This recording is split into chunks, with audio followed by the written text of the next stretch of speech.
Hey, what's up, everybody? Um, we had a little glitch. I don't know what happened, but it just all of a sudden glitched, and I was off, and now I'm on. What do you know? So here we are. We're back again. I hope you will continue to join us. Um, and I'm going to check out and see what's going on here if we're going live or not. Let's just take a look and see what's going on. So, welcome everybody. Welcome back. We had a little bit of technical difficulties, and so we're back with the second part of our Facebook Live, um, which is Angry Buddha 2. This is a perfect example, right? This is a perfect example. So, if you're just joining us, we were on and something glitched out and we just lost the feed. So now we're back and we started with Angry Buddha, right? We were talking about Angry Buddha. Hey everybody, glad you guys are back. So for those of you just joining, let me recap.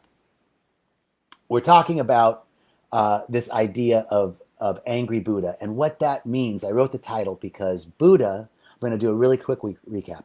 Buddha doesn't mean, Buddha isn't a person that lived 2,000 years ago and that's more enlightened and smarter than you and I will ever be. Buddha means the enlightened one. Buddha means the knower or enlightened one. And what is enlightenment but consciousness, awakening, right? Awakening is enlightenment. And what is awakening? Awakening is being aware. To awaken is the act of suddenly becoming aware of something. So Buddha is awareness. Buddha knowledge, Buddha means consciousness. Buddha means awakened. Buddha means aware, that we're just aware. So I wrote the topic Buddha, Angry Buddha, because it speaks to the fact that there's not one aspect of our nature. We all have a Buddha nature. It's like Christ. Christ isn't Jesus's last name. Christ is a state of consciousness.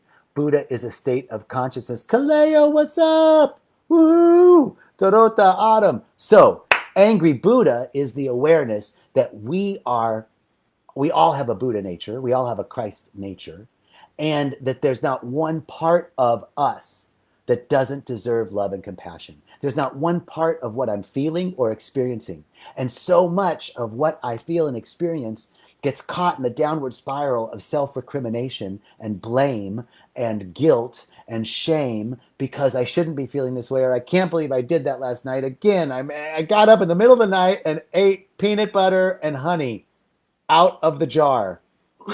And then you get up in the morning and you go, I can't believe I did that. I've ruined everything that I've worked for. La, la, la, la, la. That was just hungry middle of the night Buddha, right? And in the morning when I'm feeling guilty and shameful, that's guilty and shameful Buddha. And when I'm angry at myself for it, that's angry Buddha. And when I get indigestion from it, that's Buddha with heartburn. And that's what I'm talking about. Not one part of you, not one part of me doesn't deserve love and compassion for exactly how we're feeling. Now, here's the thing. There's a couple Buddha quotes that I want to bring forth. One, do not dwell in the past, do not dream of the future. Concentrate the mind on the present moment. Okay, so by acknowledging your Buddha nature, we're coming into the present moment, right? If I am pissed off at myself about eating in the middle of the night, or pissed off that I'm now shameful and guilty and regretful in the morning, then I'm not in the future. I'm in the past with my blame and guilt, and or I'm futurizing how I want it to be when I'm not feeling this way. Whatever possibility, the past or the future, I'm not in the present, and the present moment is the only place where possibilities exist. Because the past only is what we know. And the greater part of the dimensions of knowledge are what we don't know. We don't know. We know this much. There's more than my hands can stretch of what we don't know. And that is where the greater part of our wisdom and knowledge comes from the field of possibility, from the field of the unknown. So this idea of being present in the moment, it's an old chestnut, right? Everybody's like, be present. Great. Well, how do you do it? The first part for me is to acknowledge what my Buddha nature is. Am I content Buddha? Am I joyful Buddha? Am I pissed off Buddha? Am I political Buddha? Am I misanthropic Buddha? Am I Buddha with am I Buddha with gas? That's right. Like, can I open up to every part of myself? Can I be okay with everything just as it is? I'm angry. And the more I try and get out of that anger, the more I try and push it down, the more I get pissed at myself for being angry, the more I'm keeping myself in an old pattern. But if I can just say, oh, there's angry Buddha, there's depressed Buddha, there's Buddha that does not want to get out of bed in the morning. Okay. So instead of beating myself up for not getting out of bed, it's just that simple. Oh, there's lazy Buddha. All right, now I have acknowledged and recognized something, and there's just a little bit of space between what my thoughts are and me, right? If I'm saying, oh, that's angry Buddha, well, then I'm pointing to something that's not me, because my nature is the Buddha nature. Your nature is the Buddha nature. So here's another Buddha quote: "You will not be punished for your anger. You will be punished by your anger." Right? Thank you, Vanessa and Lorraine. Thank you, Kaleo, my brother, for your comments. Keep the comments coming. I love seeing them. So you'll be punished by your anger. You'll be punished by your guilt. Not that the guilt is punishing you. We're punishing ourselves for heaping on this additional BS, belief systems, this additional BS that comes with all the guilt and the shame that keeps us locked in these old repetitive patterns of blame and guilt and regret and lower vibrational frequencies, right? So when I can say, oh, there's regretful Buddha, there's shameful Buddha, there's Buddha with recrimination, there's blaming Buddha, then I have a little bit of space, a little bit of space. And an ideal state achieved, the Buddha nature is an ideal state that's achieved purely through human means. It's an ideal state achieved by humans through purely human means. That means that the attainment of enlightenment can only be achieved in our humanness. It can only be achieved through us being human, and being human is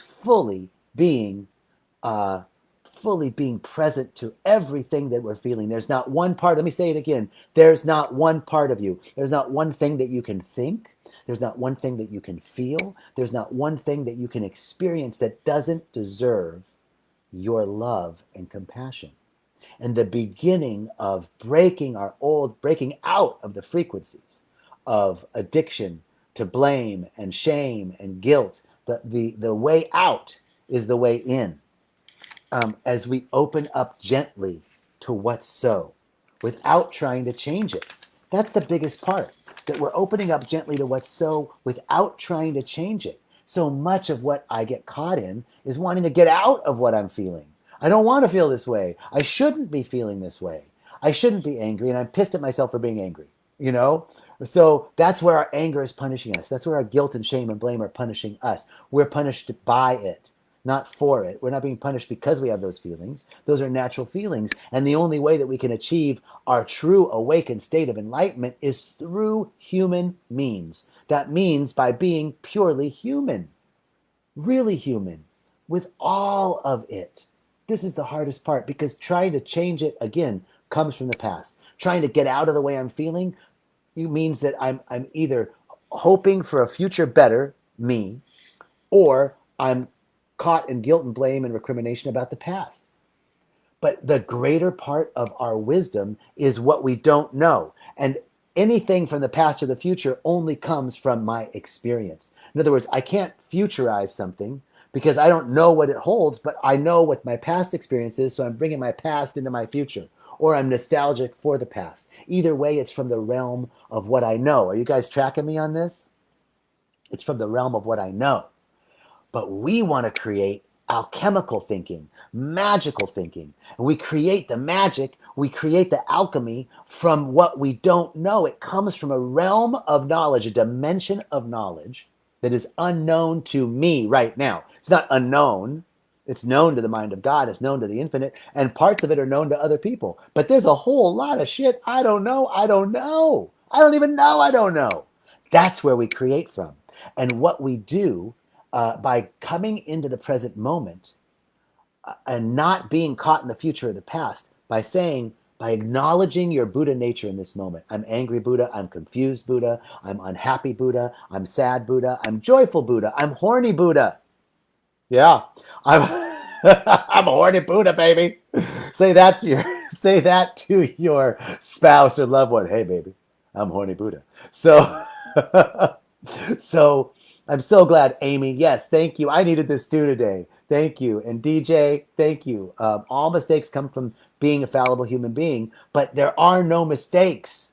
That's just the point. That our path to enlightenment is purely through human means. It's purely through experiencing all of the stuff we experience. And when we try and suppress it and get away from it, we're not really experiencing it. So that's why we are in this place of coming to naming our nature. Horny Buddha, Buddha with heartburn, loving Buddha, joyful Buddha, passive aggressive Buddha, just whatever it is, it's okay. Whatever you're feeling, it's okay. It's okay to feel exactly what you're feeling. There's not one part of you, not one single subatomic particle that doesn't deserve love and compassion. I don't care how messed up you think your thoughts are. It deserves love and compassion. So, look, we create from the infinite. We create from the unknown in the present moment. The only access that we have is in the present, not in the past and not in some fantasy about the future. It's in the present. And from that present moment, we can then access these higher dimensions of knowledge by creating an opening in our consciousness, by creating a place in our awareness for this new possibility to exist. So let's break it down to something real, right? Like you're in a fight with your spouse. You're in a situation at work. You're unhappy about the current political climate. These are all things that we might not know exactly what to do, right? I don't know what to say. I don't know what to do. I don't know what to feel. So what we want to do, we don't know, because what we know is the known, our known body of knowledge. We want to create from the unknown. We want to create from the mystical field of the unknown. And so we do that by first creating a place in our awareness for this possibility to take form, a place in our awareness for this possibility to emerge. Here's how I've been thinking about it recently, brought on by my teacher, by one of my teachers, my great teacher and friend and brother, Reverend Michael Bernard Beckwith. At his talk on Sunday, he talked about the altar of your consciousness. And I loved that. This idea that I have an altar that I place physical things on, but let's create an altar in our consciousness. And this altar in our consciousness, now just take a second, close your eyes if you can. If you're driving, don't close your eyes, but close your eyes and imagine your altar. Man, it's just beautiful. See it? I see, like, my altar always looks like it has this like mirror, and it looks kind of like an old Art Deco, like wood,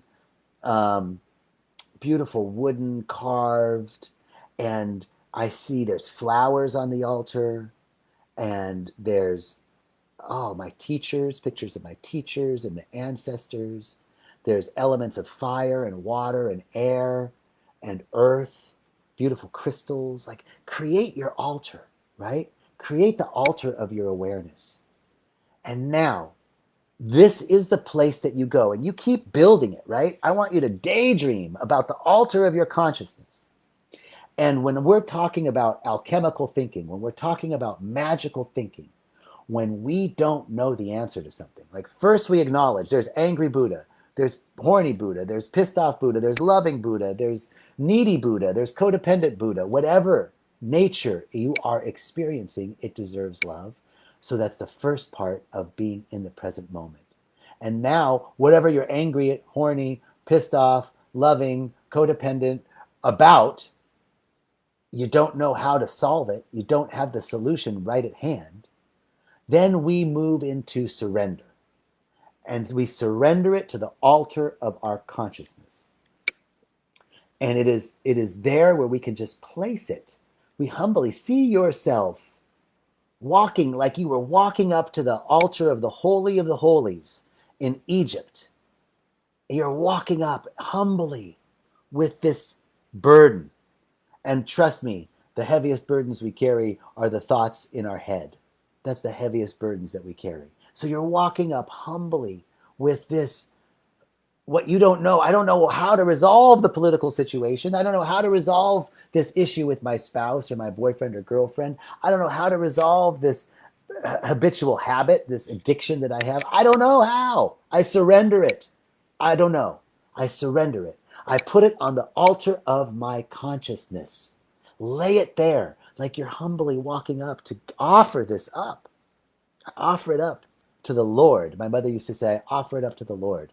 What she meant was, I offer it up to the law. For there's a law, a universal law that says what you think about, you bring about. And so when I'm creating a place in my awareness for when I'm creating a place in my awareness for a divine idea to emerge, I'm abiding by the law, for I know that all possibilities exist in the realm of the infinite, and that I have access to them. I have access to them when I place my worries, my doubts, my fears, my upset, my regret, my blame, my shame, when I place my not knowingness, my confusion on the altar of my consciousness, and I allow the law to work its magic, its alchemy. The law is an organizing principle. The law is an organizing principle. And it is the organizing principle that is active in the mitochondria of your cells. It is the organizing principle that transmutes the food that you eat into flesh and bone and eyes and organs. Do you realize that?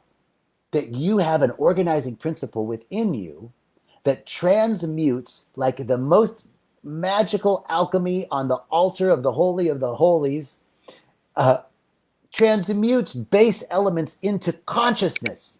You are a living, moving being of consciousness, and that chia pudding and banana or McMuffin that you ate, whatever it was that you ate this morning for breakfast, is right now being transmuted and transformed into consciousness. That's the power within you. That's amazing. Now, that's the organizing principle.